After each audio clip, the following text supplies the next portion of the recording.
اور اب ہم آپ کو سناتے ہیں ذوالکفل علیہ السلام کا قصہ۔ قرآن عزیز میں ذوالکفل علیہ السلام کا ذکر 2 سورتوں یعنی سورۃ الانبیاء اور سورہ صاد میں آیا ہے، لیکن دونوں سورتوں میں صرف نام مذکور ہے، مختصر و مفصل کسی قسم کے حالات کا کوئی تذکرہ نہیں ہے۔ سورۃ الانبیاء آیت 85 اور 86 میں اللہ تعالی فرماتے ہیں، اور اسماعیل اور ادریس اور ذوالکفل یہ سب صابر لوگ تھے، ہم نے انہیں اپنی رحمت میں داخل کر لیا، یہ سب لوگ نیک تھے۔ اللہ تعالی سورہ صاد آیت 48 میں فرماتے ہیں، اسماعیل، یسع اور ذوالکفل کا بھی ذکر کر دیجئے، یہ سب بہترین لوگ تھے۔ ذوالکفل علیہ السلام کے متعلق جس طرح قرآن مجید نے نام کے سوا کچھ ذکر نہیں فرمایا، اسی طرح نبی اکرم صلی اللہ علیہ وسلم سے بھی ان کے متعلق کچھ منقول نہیں ہے، لہٰذا قرآن و حدیث کی روشنی میں اس سے زیادہ کچھ نہیں کہا جا سکتا کہ ذوالکفل علیہ السلام اللہ کے برگزیدہ نبی اور پیغمبر تھے اور کسی قوم کی ہدایت کے لیے مبعوث ہوئے تھے۔ قرآن و سنت میں اس سے زیادہ سکوت ہے۔ باقی رہا سیر و تواریخ میں ان کا ذکر، تو کافی تفتیش و جستجو کے بعد بھی ہمیں اس سلسلے میں ایسی ٹھوس معلومات نہیں مل سکیں جن کے ذریعے سے ذوالکفل علیہ السلام کے حالات و واقعات پر مزید روشنی پڑ سکے، چنانچہ تورات بھی خاموش ہے اور اسلامی تاریخ بھی۔ البتہ ابن جریر رحمت اللہ علیہ نے مشہور مفسر تابعی مجاہد رحمت اللہ علیہ سے ان کے متعلق ایک قصہ نقل کیا ہے۔ اسی طرح امام ابن ابی حاتم نے اسی قصے کے قریب کچھ آثار عبداللہ بن عباس اور ابو موسیٰ اشعری رضی اللہ عنہم سے نقل فرمائے ہیں۔ یہ طویل روایات ہیں۔ ان میں ہے کہ ابن عباس اور ابو موسیٰ اشعری رضی اللہ عنہم فرماتے ہیں کہ ذوالکفل نبی نہیں تھے، بلکہ وہ ایک نیک اور صالح آدمی تھے، لیکن ایک تو یہ روایات سند کے اعتبار سے ضعیف ہیں، دوسرا یہ کہ ابن عباس اور ابو موسیٰ رضی اللہ عنہم جیسے جلیل القدر صحابہ اور مجاہد رحمت اللہ علیہ جیسے عظیم تابعی سے یہ ناممکن ہے کہ وہ ذوالکفل علیہ السلام کے متعلق یہ فرمائیں کہ وہ نبی نہیں بلکہ ایک نیک مرد تھے۔ شاہ عبد القادر رحمت اللہ علیہ کا موقف ہے کہ ذوالکفل ایوب علیہ السلام کے بیٹے تھے اور انہوں نے اللہ کی خاطر کسی آدمی کی ضمانت دی تھی جس کی پاداش میں ان کو کئی برس قید کی تکالیف برداشت کرنا پڑی۔ چنانچہ شاہ صاحب اپنی تفسیر موضح القرآن میں لکھتے ہیں کہ ذوالکفل ایوب علیہ السلام کے بیٹے تھے،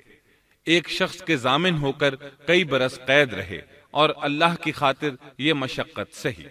موجودہ دور کے بعض مفسرین کا خیال ہے کہ ذوالکفل حزقیل علیہ السلام کا لقب ہے۔ ایک دوسرے مفسر کی عجیب و غریب رائے یہ ہے کہ ذوالکفل گوتم بدھ کا لقب ہے، کیونکہ اس کے دارالسلطنت کا نام کفل تھا، جس کا معرب کفل ہے، اور عربی میں ذو صاحب اور مالک کے لیے آتا ہے، اور صاحب مال کے لیے ذو مال اور مالک شہر کے لیے ذو بلد کے الفاظ کثرت سے استعمال ہوتے ہیں، لہٰذا یہاں بھی کفل کے مالک و بادشاہ کو ذوالکفل کہا گیا ہے۔ اس مفسر نے یہ بھی دعویٰ کیا ہے کہ گوتم بدھ کی اصل تعلیم توحید اور حقیقی اسلام ہی کی تعلیم تھی، مگر اس کی موجودہ صورت دوسرے ادیان کی طرح محرف اور مسخ شدہ ہے، لیکن یہ اقوال قیاس و آراء سے زیادہ تاریخی حیثیت سے کوئی وقت نہیں رکھتے۔ ہم اس تعصب کے قائل نہیں ہیں کہ اگر صحیح تاریخ سے یہ ثابت ہو جائے کہ قرآن نے جن انبیاء کے صرف نام ذکر کیے ہیں ان کا مصداق فلاں برگزیدہ ہستی ہے، اور اس کا انکار صرف اس لیے کر دیا جائے کہ اس سے پہلے چونکہ ایسی بات کسی نے نہیں کہی اس لیے یہ قابل رد ہے۔ یقیناً ہم اس حقیقت کو تسلیم کرتے ہیں کہ تاریخی حقائق کی جستجو کا باب بند نہیں ہوا، اور آئے دن نئی نئی تحقیقات سامنے آ رہی ہیں اور جدید انکشافات ہو رہے ہیں، بلکہ ان کے ذریعے قرآن مجید اور احادیث رسول کے بیان کردہ واقعات کی تصدیق ہوتی چلی جا رہی ہے۔ ملحد و بے دین لوگ ان کا انکار اس لیے کرتے اور کرتے آ رہے ہیں کہ تاریخ اور فلسفہ ان کا ساتھ نہیں دیتے، لیکن اگر قرآن کریم کی بیان کردہ کسی ہستی کے متعلق مزید انکشافات روشنی میں آئیں تو ہمارے لیے انکار کا باعث نہیں بلکہ مخالفین پر مزید حجت اور دلیل ہیں۔ لیکن اس حقیقت کے اقرار کے باوجود اس سے یہ بھی لازم نہیں آتا کہ کسی واقعے کے متعلق کوئی شخص اگر محض اپنے وہم و گمان اور قیاس و انداز سے بے دلیل کوئی بات کر دے تو ضرور اس کو مان لیا جائے۔ چنانچہ ذوالکفل علیہ السلام کو گوتم بدھ قرار دینا ابھی تک اس سے زیادہ کوئی حیثیت نہیں رکھتا۔